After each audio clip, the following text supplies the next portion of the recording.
Caminham a Cristo. Edição comentada por Alejandro Bulhon. Capítulo 3. Mudança de rumo. Naquela manhã, César estava desesperado. Ele acreditava que não havia salvação para ele. Conhecia o Evangelho desde jovem e ocupava uma posição de liderança na igreja. No entanto, tinha uma vida dupla que ninguém conhecia. Sua consciência o atormentava dia e noite, crucificando-o impiedosamente na cruz de sua culpa. "O pior que me acontece", dizia ele, "é que não consigo me arrepender.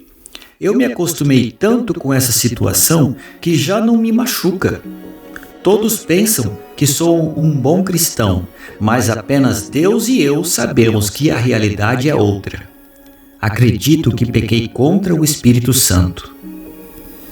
Em maior ou menor grau, a experiência de César se repete na vida de muitas pessoas.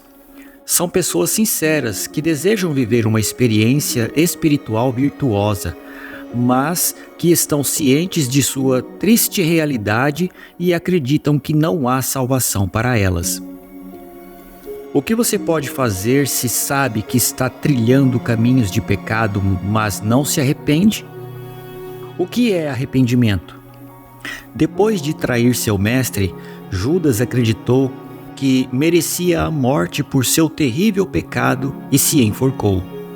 Ele estava arrependido? Qual é a diferença entre arrependimento e remorso?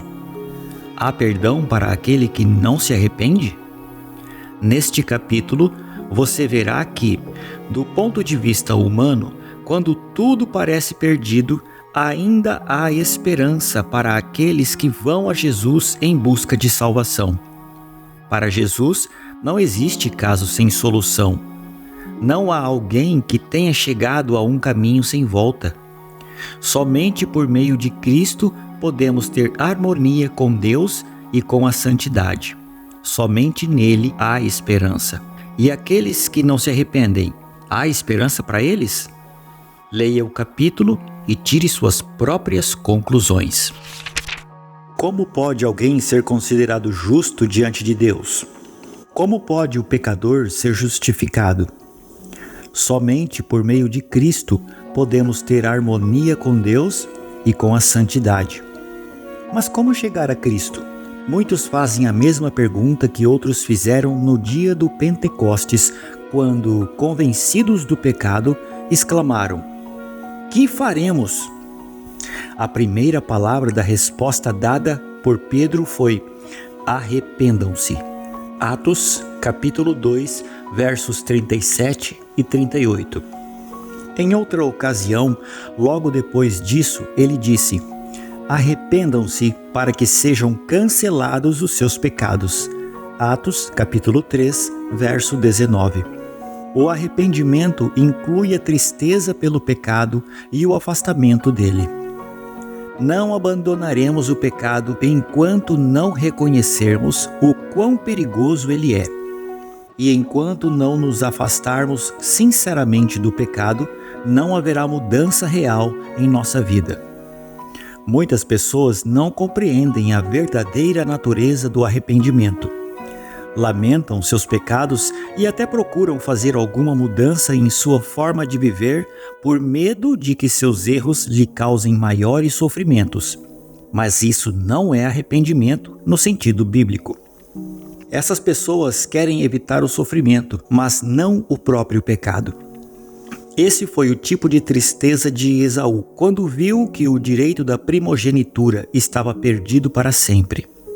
Balaão, aterrorizado pelo anjo que bloqueava seu caminho com uma espada na mão, chegou a reconhecer sua culpa por medo de morrer, mas não teve um arrependimento genuíno, nem manifestou mudança de propósito ou vontade de abandonar o pecado. Judas Iscariotes, depois de trair seu Salvador, exclamou: pequei traindo sangue inocente. Mateus, capítulo 27, verso 4.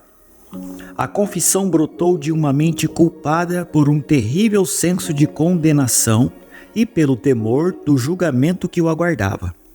As consequências o enchiam de pavor, mas não havia tristeza profunda, nem um coração quebrantado por haver traído o imaculado Filho de Deus e negado o Santo de Israel.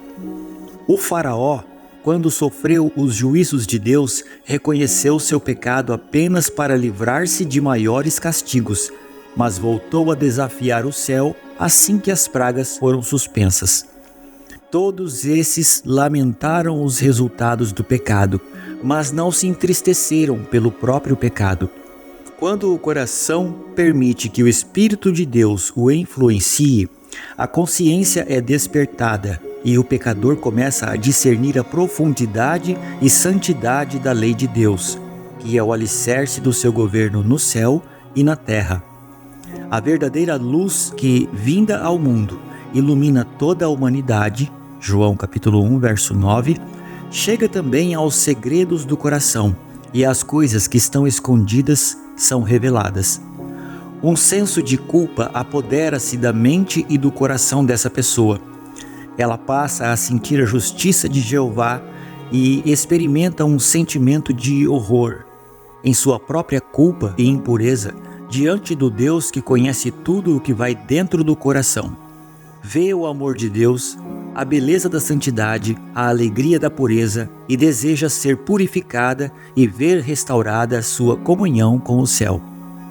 A oração de Davi após sua queda ilustra a natureza da verdadeira tristeza pelo pecado. Seu arrependimento foi sincero e profundo. Não houve esforço para minimizar sua culpa. Sua oração não foi inspirada pelo desejo de escapar do julgamento que o ameaçava. Davi tomou consciência da grandeza da sua transgressão, viu a contaminação de sua mente e passou a aborrecer o pecado. Ele não orou somente pelo perdão, mas para ter o coração purificado. Ele passou a almejar a alegria da santidade e a restauração da harmonia e da comunhão com Deus. Assim ele se expressou: Bem-aventurado aquele cuja transgressão é perdoada, cujo pecado é coberto. Bem-aventurado é aquele a quem o Senhor não atribui iniquidade e cujo espírito não há engano. Salmos capítulo 32, versos 1 e 2. Compadece-te de mim, ó Deus, segundo a tua benignidade, e segundo a multidão das tuas misericórdias, apaga as minhas transgressões. Pois eu conheço as minhas transgressões, e o meu pecado está sempre diante de mim. Purifica-me como o hisopo, e ficarei limpo. Lava-me, e ficarei mais alvo do que a neve. Cria em mim, ó Deus, um coração puro, e renova dentro de mim um espírito inabalável. Não me lances fora da tua presença, nem me retires o teu Santo Espírito. Restitui-me a alegria da tua salvação e sustenta-me com um espírito voluntário. Livra-me dos crimes de sangue, ó Deus, Deus da minha salvação, a minha língua exaltará a tua justiça. Salmos capítulo 51, versos 1 ao 14. Um arrependimento como esse está além do nosso alcance. Somente podemos obtê-lo em Cristo, aquele que subiu ao céu e distribuiu dons aos seres humanos. Efésios capítulo 4, verso 8. É precisamente nesse ponto que muitos erram e deixam de receber o auxílio que Cristo quer lhes dar. Eles acham que não podem ir a Cristo sem que primeiro se arrependam e que o arrependimento lhes prepare o caminho para o perdão de seus pecados. É verdade que o arrependimento parece o perdão dos pecados, pois somente o coração quebrantado e contrito sentirá a necessidade de um Salvador. Mas será que o pecador deve esperar até que tenha se arrependido para ir a Jesus? Será que o arrependimento tem que ser um obstáculo entre o pecador e o Salvador? A Bíblia não ensina que o pecador precisa arrepender-se antes de atender ao convite de Cristo. Venham a mim vocês que estão cansados e sobrecarregados, e eu os aliviarei. Mateus capítulo 11, verso 28. É a virtude que vem de Cristo que conduz ao verdadeiro arrependimento.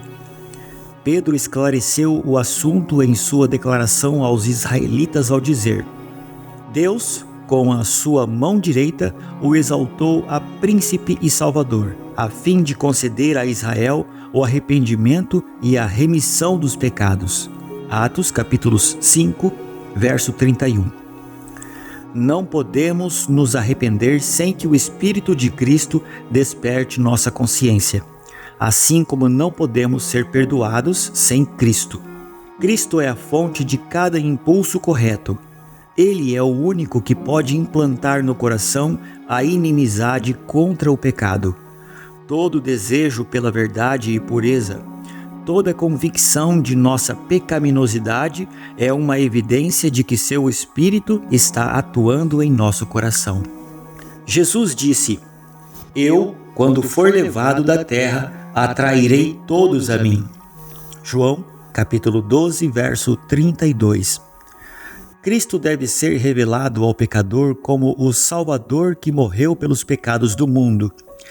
Ao contemplarmos o Cordeiro de Deus na cruz do Calvário, o ministério da redenção começa a ser revelado em nossa mente e a bondade de Deus nos leva ao arrependimento. Cristo manifestou um amor que está além da nossa compreensão. Esse amor enternece o coração do pecador, impressiona-lhe a mente e o leva à contrição. É verdade que as pessoas às vezes se envergonham de seus pecados e abandonam alguns de seus maus hábitos antes mesmo de perceberem que estão sendo atraídas para Cristo. Quando, porém, elas se esforçam para mudar, como resultado de um desejo sincero de fazer o que é certo, é o poder de Cristo que as está atraindo. Uma influência que elas desconhecem atua sobre sua mente. A consciência é desperta e seu procedimento é reformado. Quando Cristo as atrai, levando-as a olhar para a sua cruz e contemplar aquele a quem seus pecados traspassaram, o mandamento penetra a consciência. Aparecem diante de seus olhos a pecaminosidade de sua vida e o pecado arraigado em sua mente. Essas pessoas começam a perceber a justiça de Cristo e exclamam: Afinal, o que é o pecado para que tão grande sacrifício fosse exigido para a redenção de sua vítima? Era necessário todo esse amor, todo esse sofrimento, toda essa humilhação para que não perecêssemos, mas tivéssemos vida eterna? O pecador pode resistir a esse amor, pode recusar deixar-se atrair para Cristo, mas se não resistir, será atraído para Jesus. O conhecimento do plano da salvação os conduzirá aos pés da cruz, em arrependimento pelos seus pecados, os quais causaram o sofrimento do amado Filho de Deus. A mesma mente divina que atua na natureza fala ao coração das pessoas e cria nelas um irresistível desejo de obter algo que não possuem. As coisas do mundo não as satisfazem mais. O Espírito de Deus insiste com elas para que busquem aquilo que, de fato, pode trazer paz e descanso. A graça de Cristo e a alegria da santidade. Através de influências visíveis e invisíveis, nosso Salvador está constantemente agindo para atrair a mente das pessoas dos prazeres ilusórios do pecado para as bênçãos infinitas que, por meio dele, podem alcançar. Para aqueles que estão tentando matar sua sede com as cisternas rachadas deste mundo, Jeremias capítulo 2, verso 13, é dada a mensagem: aquele que tem sede, venha, e quem quiser, receba de graça a água da vida. Apocalipse capítulo 22, verso 17. Você que tem no coração o desejo de obter algo melhor do que aquilo que o mundo pode dar, reconheça nessa necessidade a voz de Deus falando à sua mente. Peça que Ele lhe conceda o arrependimento e que lhe revele Cristo em seu íntimo amor e perfeita pureza. Na vida do Salvador, os princípios da lei de Deus, amar a Deus e ao próximo, foram perfeitamente exemplificados. A benevolência e o amor altruísta eram a razão de sua vida. Quando contemplamos o Salvador, sua luz incide sobre nós e podemos ver a pecaminosidade de nosso coração.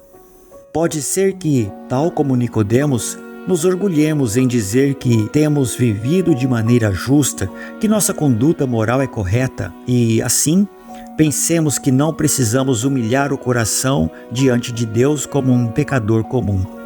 Mas, quando a luz que vem de Cristo brilha em nosso coração, passamos a ver como somos impuros. Discernimos nossos motivos egoístas, nossa inimizade contra Deus, que tem manchado cada ato de nossa vida. Só então reconheceremos que nossa justiça é, na verdade, igual a trapos sujos e que somente o sangue de Cristo pode nos limpar da impureza do pecado e renovar nosso coração à sua semelhança.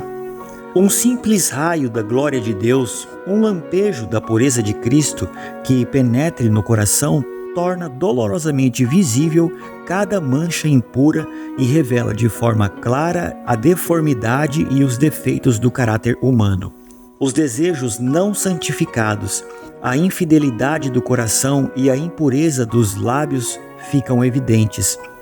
Os atos de deslealdade e de desrespeito à lei de Deus são expostos. Sob a influência perscrutadora do Espírito Santo, o coração do pecador é atingido e ele fica aflito. O pecador se torna completamente perturbado e insatisfeito ao ver o puro e imaculado caráter de Cristo.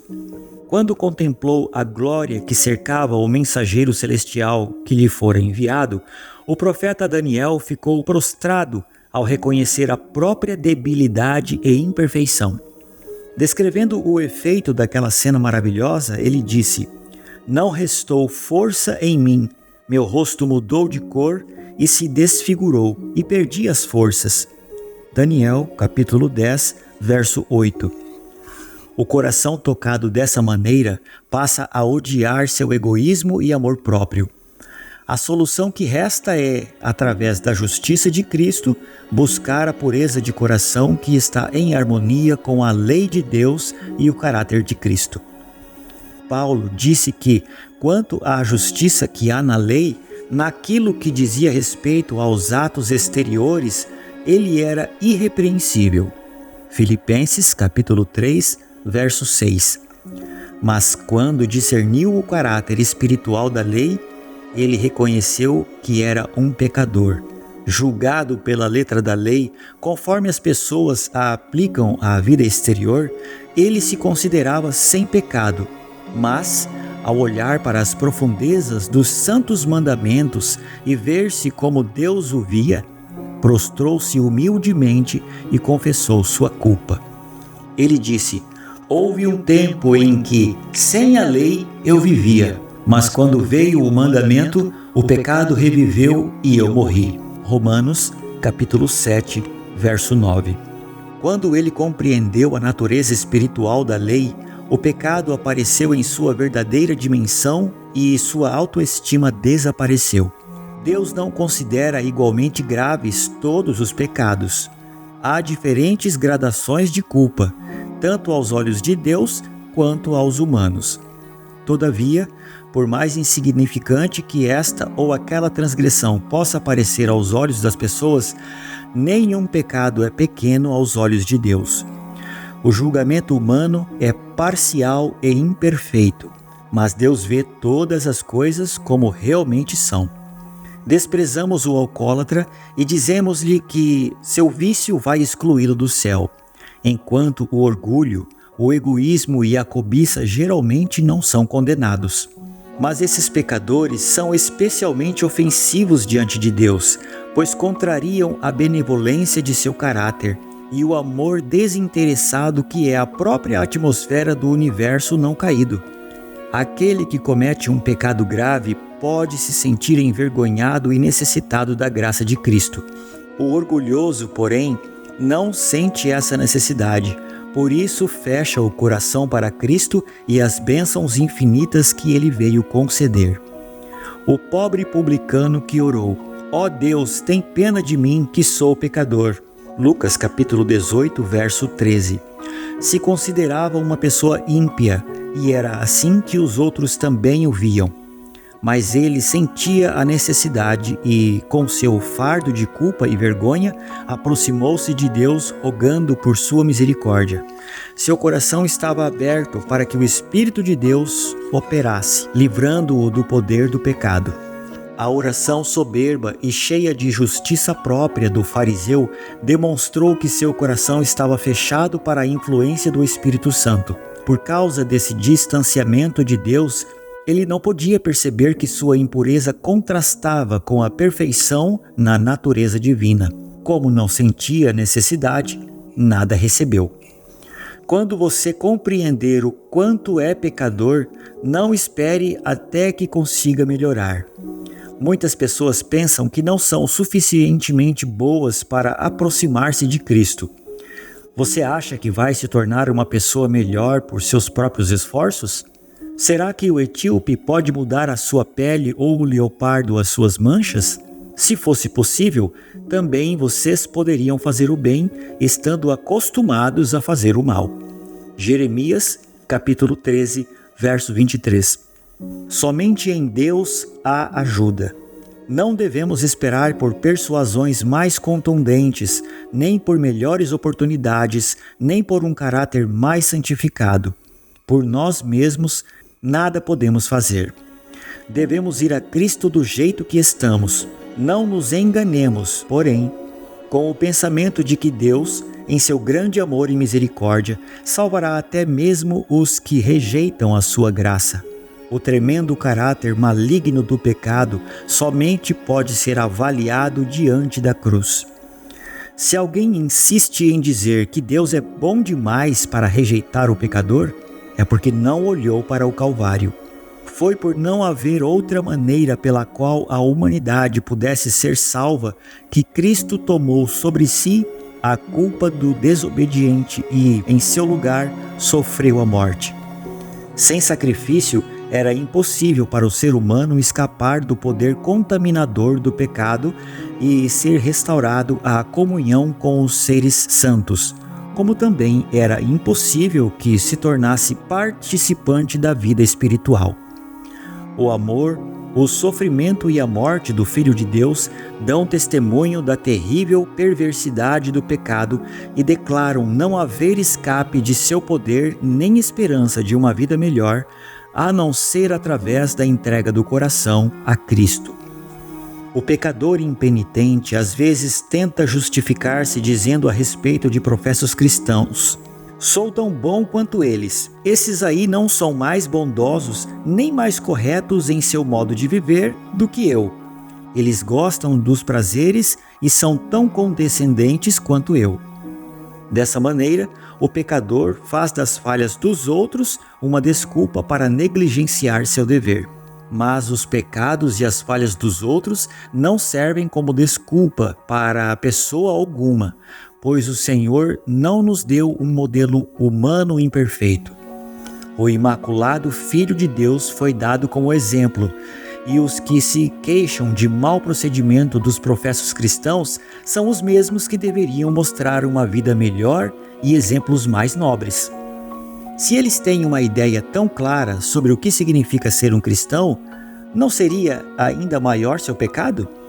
Eles sabem o que é certo, mas não querem pôr em prática. Cuidado com os adiamentos.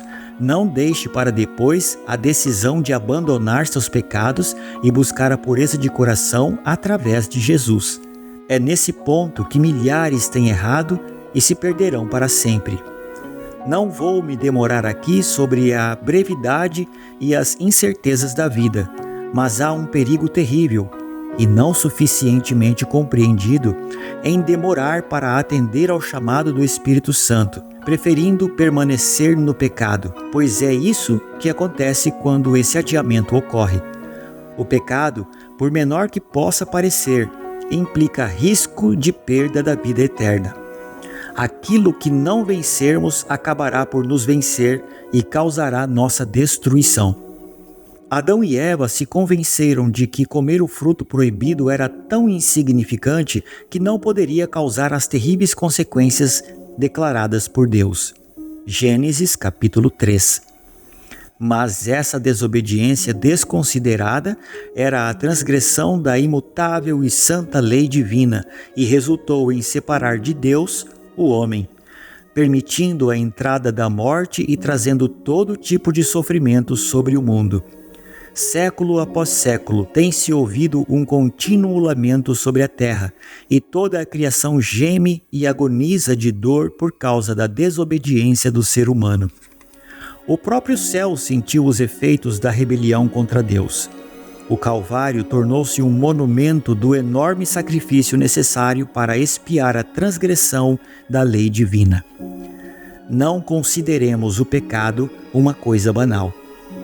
Cada ato de transgressão, cada negligência ou rejeição da graça de Cristo cai sobre você mesmo, endurecendo o coração, tornando a vontade depravada, entorpecendo o entendimento e deixando-o cada vez menos sensível ao chamado do Espírito Santo de Deus. Muitos estão calando uma consciência perturbada com o pensamento de que podem mudar sua maneira errada de ser quando quiserem.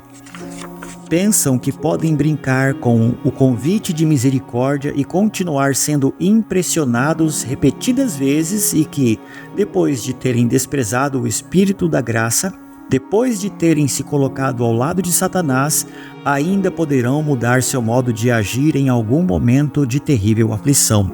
Mas não é tão fácil. A experiência, a educação de toda uma vida molda o caráter de tal maneira que poucos desejam receber a imagem de Jesus em sua mente. Até mesmo um mau traço de caráter, um desejo pecaminoso cultivado, poderá neutralizar o poder do Evangelho. Qualquer tolerância com o pecado fortalecerá a inimizade da pessoa contra Deus. Aquele que persistir na infidelidade ou permanecer indiferente à verdade divina, colherá o que plantou. Em toda a Bíblia não há um alerta mais assustador contra a leviandade em relação ao pecado do que as palavras de Salomão quanto ao perverso. As suas iniquidades o prenderão, e com as cordas do seu pecado será detido. Provérbios capítulo 5, verso 22. Cristo está pronto para nos libertar do pecado, mas Ele não faz isso contra a nossa vontade. Se, por causa da transgressão persistente, a própria vontade ficar inteiramente inclinada para o mal e passarmos a não ter mais o desejo de ficar livres, se a vontade não aceitar sua graça, o que mais Ele poderá fazer? Destruímos a nós mesmos pela insistente rejeição de seu amor. Eis agora o tempo oportuno, eis agora o dia da salvação. Segundo aos Coríntios, capítulo 6, verso 2. Hoje, se ouvirem a sua voz, não endureçam o coração. Hebreus, capítulo 3, versos 7 e 8. O ser humano vê o exterior, porém, o Senhor vê o coração. 1 Samuel, capítulo 16, verso 7. O coração humano, com suas emoções de alegria e tristeza sempre conflitantes, o coração volúvel e sem rumo, onde reside tanta impureza e tantos enganos, Deus conhece suas razões, intenções e propósitos. Vá até Ele com seu coração manchado, do jeito que se encontra agora. Como o salmista, abra os compartimentos da alma para os olhos que tudo veem e diga: sonda-me, ó Deus, e conhece o meu coração. Prova-me e conhece os meus pensamentos. Vê se há em mim algum caminho mau e guia-me pelo caminho eterno. Salmo, capítulo 139, versos 23 e 24. Muitos adotam uma religião intelectual, com aparência de piedade, mas seu coração não está purificado. Seja esta a nossa oração. Cria em mim, ó Deus, um coração puro e renova dentro de mim um espírito inabalável.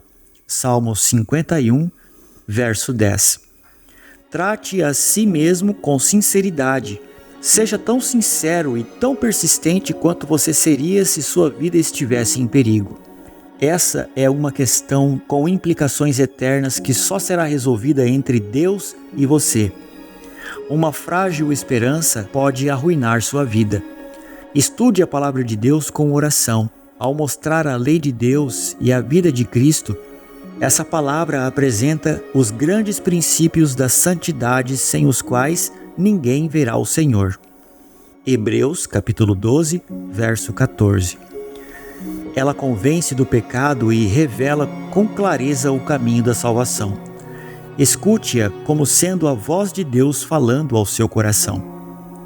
Ao ver a perversidade do pecado, ao ver-se como você realmente é, não fique desesperado. Foi para salvar os pecadores que Cristo veio. Não temos que reconciliar Deus conosco, mas, que amor maravilhoso, Deus em Cristo está reconciliando consigo o mundo. Segundo aos Coríntios, capítulo 5, verso 19. Através de seu terno amor, Ele está procurando conquistar o coração de seus filhos desencaminhados. Nenhum pai deste mundo é tão paciente com as falhas e os erros de seus filhos como Deus é com aqueles a quem quer salvar. Ninguém insiste tão amorosamente com o transgressor. Lábios humanos jamais pronunciaram palavras tão carinhosas com o extraviado como ele pronunciou. Todas as suas promessas e advertências são manifestações de um amor indescritível. Quando Satanás diz que você é um grande pecador, olhe para o Redentor e fale de seus méritos. Reconheça seu pecado, mas diga para o inimigo que Jesus veio ao mundo para salvar os pecadores e que você pode ser salvo por seu incomparável amor. 1 Timóteo capítulo 1, verso 15. Jesus fez uma pergunta sobre 2 devedores para Simão. Um deles devia uma pequena quantia de dinheiro ao seu senhor, o outro uma soma elevada. O Senhor perdoou a dívida dos 2, e Cristo perguntou a Simão qual dos 2 devedores amaria mais o seu senhor. Simão respondeu: aquele a quem foi perdoada a dívida maior. Lucas, capítulo 7, verso 43, Nova Versão Internacional.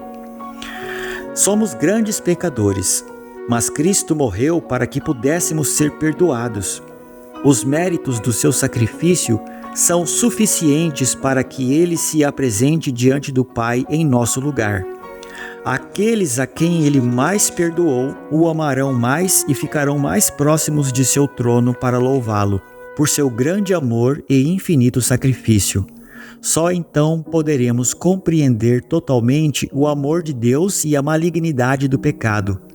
Quando virmos o tamanho da corda que foi lançada até nós, quando compreendermos algo do infinito sacrifício que Cristo fez em nosso lugar, o coração se encherá de ternura e contrição. Após a entrada do pecado, o ser humano se separou de Deus e hoje percorre caminhos tortuosos de rebeldia e morte. Não quer saber de Deus nem de seus mandamentos. Pode até aceitar o Evangelho na teoria, mas no fundo de seu ser, busca os caminhos do mal. Qualquer esforço humano para resolver esse problema é inútil. Quando o ser humano se encontra separado de Deus, não sente prazer em ter comunhão com Ele. E, embora teoricamente queira andar ao seu lado, não conseguirá, a menos que se arrependa. Mas o que é arrependimento?